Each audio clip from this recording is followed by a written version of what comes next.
So let's go over some of the updates since that recording was first made. The history hasn't rewritten itself, but we've definitely moved forward in the past couple of years.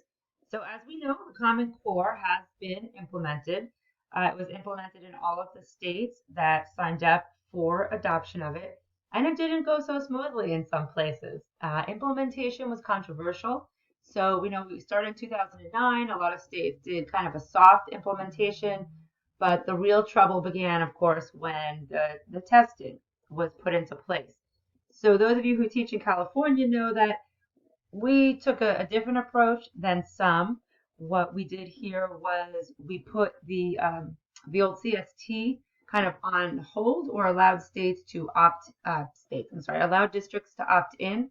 So during the implementation of Common Core, some districts had a choice as to whether or not they were going to continue to test their students on the CST. I know in the district that my children attend, they actually did not have most students take the CST. What they did was they had students who were going to apply to the area high schools. They could go ahead and they could opt in middle school to take some of those. And then they even went as far as not having the elementary school kids take it, and they didn't issue report cards for an entire year. They just issued progress reports, and they let teachers do diagnostic assessments and the old district benchmark assessments, but didn't have them doing giving grades relative to how the students were doing on the standards, since they were just transitioning to the new set of standards and the teachers weren't quite sure of how they were teaching them yet. So they didn't want to score the kids against that. So it actually worked well in some places.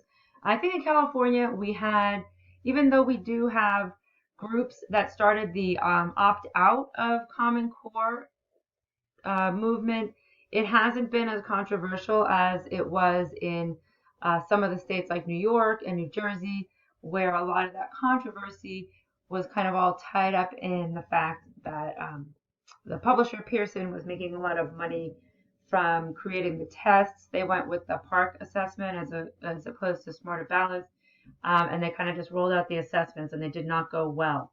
Students didn't do well, and so there was a lot of pushback. So, as the standards continued to come out and teachers worked with them and districts worked with them, and then overall, kind of as we've seen here, as our political environment continued over the course of the second Obama administration to become more and more divisive, the Republican National Committee went as far as to adopt a resolution against the Common Core, called them an inappropriate overreach to standardize and control the education of our children, which is kind of interesting since No Child Left Behind came out of a Republican administration. But they pretty much, as a whole, many of our more conservative politicians reacted strongly against Common Core. Um, the teachers union though too, so it wasn't just divided amongst political lines. So the National Education Association also issued a statement in 2014 in which they said that the Common Core needed this course correction. So they said, they don't reject the use of the Common Core standards, but they did feel that the implementation in many places had, been completely botched, and that overall they had polled their members of the NEA, and they said that about 70% of teachers said that implementation of Common Core was going very poorly in their individual schools. And so they felt that there was need to kind of look at this again. And so this is important because, NEA was a very, it's the nation's largest teachers union. They were initially very supportive of the Common Core standards, and so then for them to come out in 2014 and say that was a big deal. So it ended up that some states actually did drop the Common Core, or they never adopted them. We know that uh, from the outset, there were those states that decided, that they weren't going to do it. They were going to stick with their own standards. Texas being among them. And then Indiana kind of set it off with Mike Pence as the governor, set off the idea or the trend amongst some states to drop those. So several states did drop the Common Core standards, including, let me think who dropped them. I guess Indiana dropped them, South Carolina dropped them, Oklahoma, and then let's see who didn't. Alaska, Texas, Nebraska, Virginia didn't adopt them. They kept their own.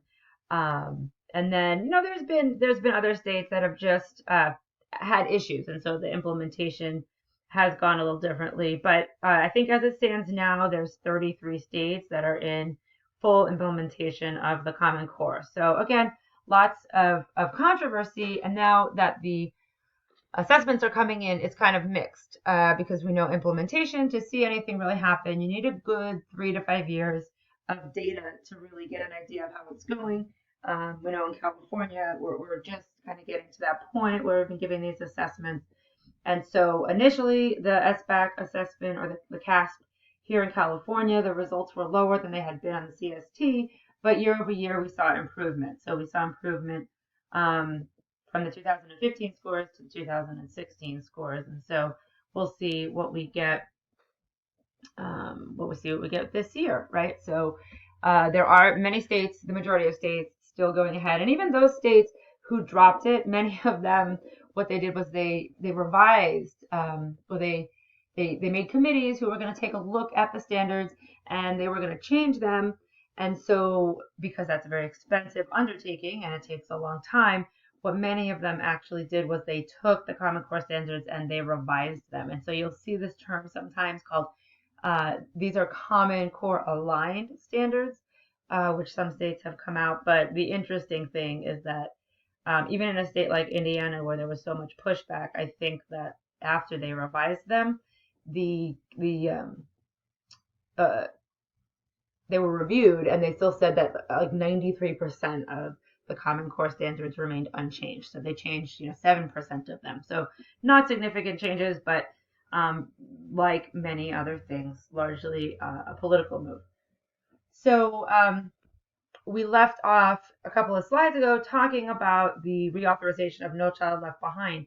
And so it did take quite a long time.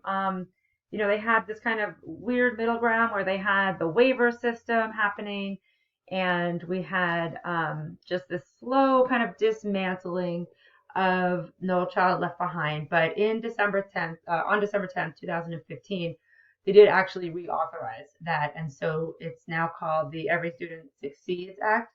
And it definitely doesn't catch as many headlines as No Child Left Behind did, since it's different, but it's not as groundbreaking as No Child Left Behind was. And so I think we don't see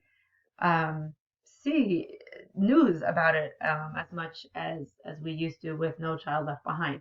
But kind of one of the key features of it is that it does provide states and districts with much more flexibility and responsibility and accountability for their results. And so they have a lot more freedom to decide what they're going to do about their schools who are failing, and how they are going to take care of that. And so I'll go over some of the highlighted differences in them. And so, with No Child Left Behind, if you remember, we talked about it a few slides ago, there was this idea that, students were going to reach 100% proficiency. We've talked about why that's not really a realistic goal. But with the ESSA, they leave it up to states to set long-term student achievement goals with their own kind of intervals or descriptors of what like intervals of progress or interim progress would look like. So whereas No Child Left Behind, you have to be making those increases year over year till you get to 100%. We don't do that anymore. So now it's just up to the individual states to go ahead and to set those targets. And what does that look like in your state? They have that responsibility. In terms of then those interventions, so the states that once your state decides what its student achievement goals are and what that incremental progress would look like, you will have some schools that do not meet those targets. And so, whereas under, No Child Left Behind, they wanted to go ahead and they said, okay, you have to look at the data, and then when you're not making improvements, you have to offer these few things. And so those were, public school choice.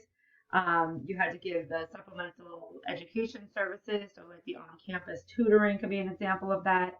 And then you had to, have corrective action programs, and you could possibly be subject to restructuring. So it looks a little bit different in the Every Student Succeeds Act.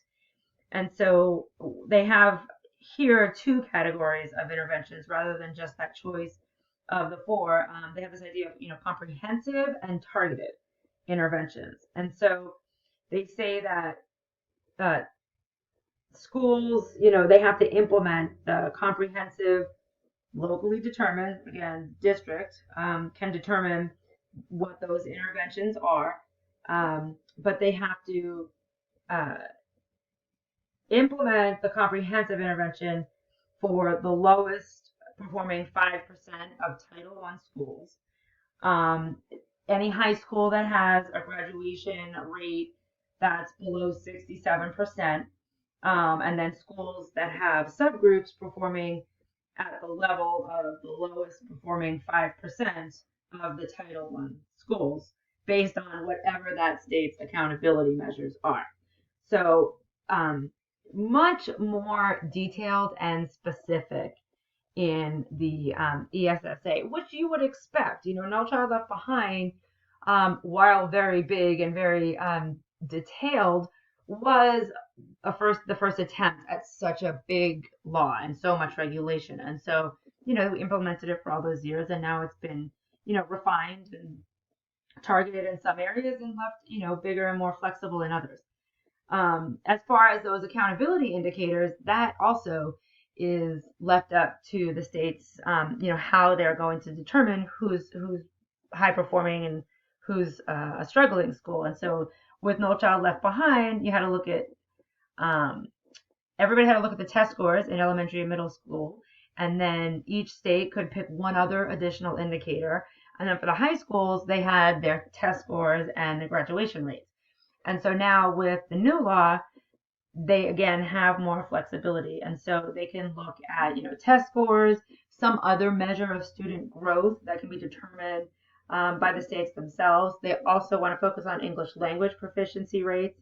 And then the local district can choose another additional indicator that points to this idea of school quality. With high schools, again, it's still test scores. They want to look at their graduation rates, but they also looked, or they put in the English language proficiency rates, and then this idea of another additional indicator to be determined by the states and the district. So just, again, all examples of a lot more flexibility. The same thing, you'll see with the funding. And so whereas in No Child Left Behind, they had that separate federal funding stream coming from the federal government for school improvement, and then to use that, the states were required to use specific interventions. And so we see that with Reading First and some of those others. Now the states have, again, more choice in the matter, and they just tell them that they have to use 7% of their Title I money for school improvement activities, and that they can then use 3% of those Title I's for those direct student services. So, just more individual determination kind of at the local level. So, those were a lot of screencasts, right? So this is a huge topic, but I think that people usually find it really interesting because it's not something that you really cover anywhere else. So you learn all of these bits and pieces, but clearly all of these things that have happened over the past 40 years have had a really significant impact on the job that we all do every day.